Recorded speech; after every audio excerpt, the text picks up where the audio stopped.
the approach with Post Mortem was, I'm a filmmaker who has had a lot of the experiences they had, and maybe we can talk on a slightly different level than most interview shows. And it's something that can bring out a comfort level that maybe isn't there in a more formalized situation, but that we come from the same battlegrounds and we can talk in the same language.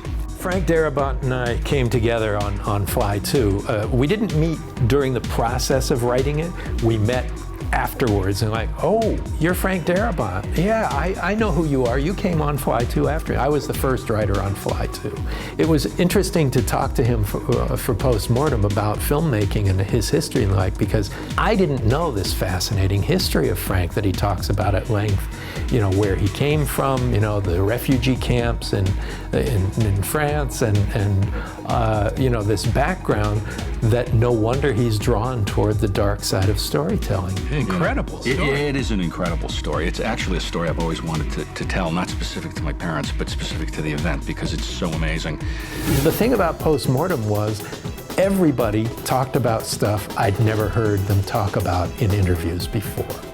And maybe it was because we weren't trying to promote their next movie or do a big, you know, talk show style thing, but just have a conversation between people who love this genre and making films within the genre. And because so many of the guys were friends, you start forgetting about there being cameras there.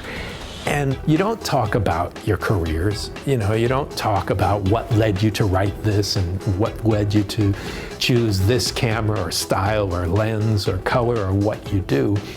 And so this was an opportunity to do that and learn these things. You know, I did not know Rob very well. He was one of the guests on Post Mortem who was not somebody I had a long history with and knew a lot about.